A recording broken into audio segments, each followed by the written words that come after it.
नमस्कार, मैं जितेंद्र चतुर्वेदी। पूरे कांग्रेसी इकोसिस्टम में मातम छाया हुआ है। राहुल गांधी सन्नाटे में है और जो कांग्रेस का आला कमान है वो हक्का बक्का है। उन्हें कुछ सूझ नहीं रहा है कि किया क्या जाए, क्योंकि उन्हें अंदाजा नहीं था कि भारत के प्रधानमंत्री नरेंद्र मोदी इस कदर नेता प्रतिपक्ष को रुला देंगे कि राजनीतिक जमीन पर जो वो सियासी फसल उगाना चाहते हैं वह भी बंजर हो जाएगी। तब यह सवाल उठता है कि आखिर में प्रधानमंत्री नरेंद्र मोदी ने ऐसा कर क्या दिया। देखिए, दो चीजें हुई हैं जिसने खरमंडल मचा दिया है कांग्रेस के भीतर और राहुल गांधी की साख पर सवाल खड़ा कर दिया है। तो अब यह प्रश्न उठता है कि वो दो घटनाएं क्या हैं। तो उन्हीं पर एक एक करके बात करेंगे और शुरुआत करते हैं राहुल गांधी के उस पोस्ट से जो 10-12 घंटे पहले 20-21 तारीख की रात में आया। वो पोस्ट क्या था? वो पोस्ट H1B वीजा से जुड़ा हुआ था, जिसमें उन्होंने कहा कि साहब, ये जो नरेंद्र मोदी हैं ये भारत के सबसे कमजोर प्रधानमंत्री हैं। उसके बाद से जो राहुल गांधी का कांग्रेस का पूरा तंत्र है वो एक्टिवेट हो गया, यह साबित करने में कि राहुल गांधी भविष्यवक्ता है। उन्होंने तो यह बात 2017 में ही कह दी थी, लेकिन नरेंद्र मोदी सुन नहीं रहे थे। यानी उस एक पोस्ट के जरिए राहुल गांधी को नरेंद्र मोदी से बड़ा नेता साबित करने, उस तौर पर स्थापित करने की कोशिश शुरू हो गई और यह कोशिश पिछले 10-11 साल से चल रही है। लेकिन जैसे पहले औंधे मुंह गिरी थी, वैसे फिर वो कोशिश औंधे मुंह गिर पड़ी और जैसे ही औंधे मुंह गिरी वैसे ढोल मजीरा बजाना बंद और सब जो है वो सकते में चले गए। कि ये क्या हुआ, क्यों सकते में चले गए? क्योंकि 12 घंटे पहले कह रहे थे कि बड़े कमजोर प्रधानमंत्री हैं। 12 घंटे के भीतर ही H1B वीजा पर जो डोनाल्ड ट्रंप ने निर्णय लिया था उस पर उन्होंने पलटी मार दी और ऐसा पलटी मारी कि जो पूरा तंत्र है वो तंत्र हक्का बक्का रह गया कि साहब ये क्या हुआ। अब आप कहेंगे कि क्या कर दिया डोनाल्ड ट्रंप ने? तो डोनाल्ड ट्रंप ने रात में कहा कि साहब जो है, जो आएगा उसको वीजा, जो H1B वीजा लेगा उसको करोड़ों रुपए देने पड़ेंगे। पता चला कि ये तो एनुअल वाली बात है, यानी सालाना देना पड़ेगा। सुबह स्पष्टीकरण आ गया, मतलब हम लोगों के यहां सुबह स्पष्टीकरण आ गया कि नहीं नहीं नहीं नहीं, देखिए H1B वीजा को लेकर जो बातें हो रही हैं वो बातें ठीक नहीं है। ये जो बताया गया है, जो दरें बताई गई हैं वो दरें उन पर लागू होंगी जो H1B वीजा के लिए नया अप्लाई करने जा रहे हैं। जो लोग पहले से हैं, जिनके पास H1B वीजा पहले से है, उन पर ये लागू नहीं होगा। यानी ये सिर्फ उन्हीं पर लागू होगा जो नए लोग जाएंगे, जो नए लोग जाना चाहेंगे H1B वीजा के तहत जो नई दरें लागू हुई हैं। अब देखिए कि पूरा खरमंडल मचा हुआ था कि साहब बताइए, नरेंद्र मोदी तो फेल हो गए। अब वहां से 9 लाख, तकरीबन 9 लाख के आसपास भारतीय हैं इस ये जो H1B वीजा पर अमेरिका में। कहा गया साहब सबको आना पड़ेगा और तमाम तरह की कहानियां बताई जाने लगी। अब रात भर में नरेंद्र मोदी ने कौन सा चूड़ी टाइट कर दिया, यह जानना बड़ा रोचक है आपके लिए। देखिए, ये जो डोनाल्ड ट्रंप कर रहे हैं, डोनाल्ड ट्रंप के इस सब करने का कारण सिर्फ एक है, वो है उनका ट्रेड वाला मसला।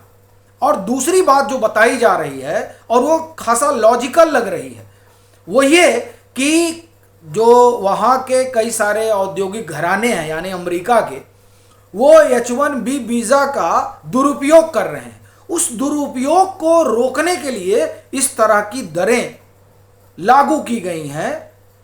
नहीं तो जो डोनाल्ड ट्रंप अभी पीएम की तारीफों के पुल बांध रहे थे, वो अचानक यहां पर आ जाएंगे। ये तो मतलब एक होता है ना कि आदमी समझ से परे हो जाता है। ठीक बात है कि डोनाल्ड ट्रंप को प्रिडिक्ट नहीं किया जा सकता, लेकिन इतने भी अनप्रिडिक्टेबल वो नहीं है।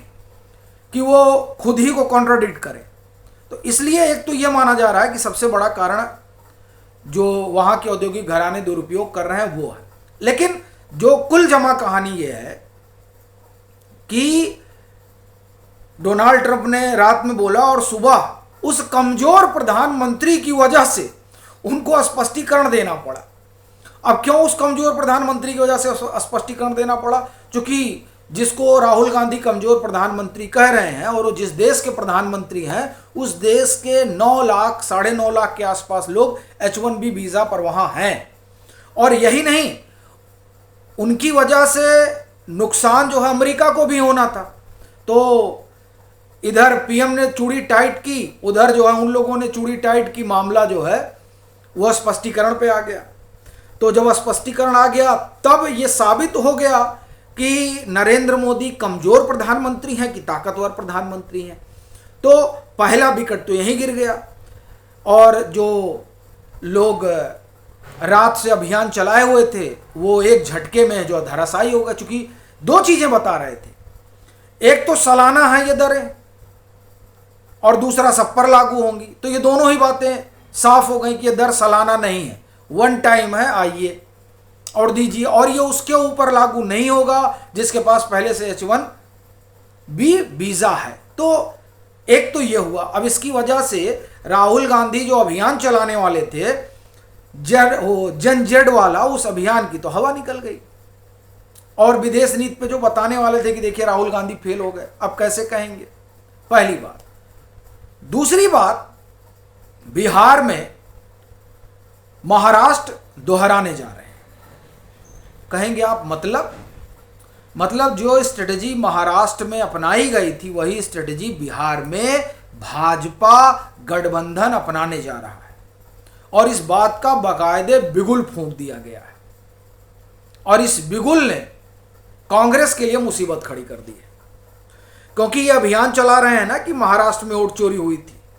भाजपा गठबंधन ये कह रहा है कि उसी मार्जिन से हमको बिहार भी जीतना है, यानी 2/3 बहुमत।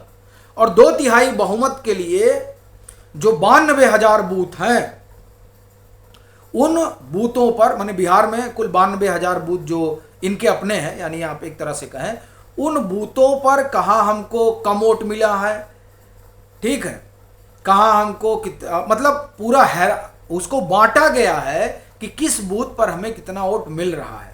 हमें विधानसभा में उस बूथ पर कितना वोट मिला, हमें लोकसभा में उस बूथ पर कितना वोट मिला, उस बूथ पर कौन ज़्यादा ताकतवर है, माने विपक्ष का, अगर वो ताकतवर है तो क्यों ताकतवर है, हम कहाँ कमज़ोर हैं।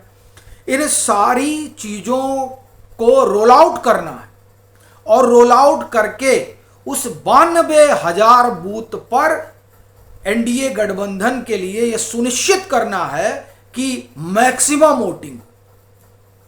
अब उसके बाद जब अमित शाह गए थे तो इसी बाबत बैठक हुई।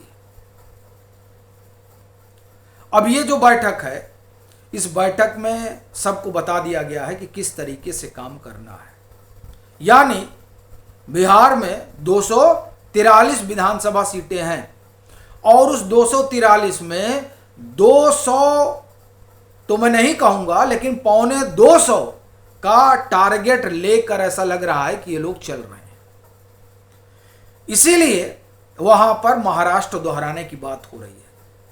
5 आप ये कहें कि भाग में महाराष्ट्र को बांटा गया था अपने राजनीतिक गुणा भाग के हिसाब से, भाजपा गठबंधन ने बांटा था का वही बात जो है बिहार में भी लागू कर दी गई है।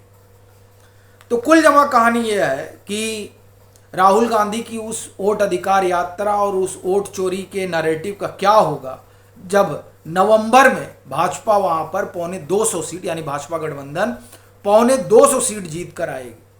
उसके बाद राहुल गांधी की साख का क्या होगा, जैसा अभी ये डोनाल्ड ट्रंप वाले या हम कहें कि H1B वीज़ा वाले मामले में दिखाई दे रहा है। बाकी आपकी अपनी क्या राय है ज़रूर साझा करें। मतांतर से नहीं जुड़े हैं तो जुड़ें, वीडियो को लाइक करें और खूब शेयर करें।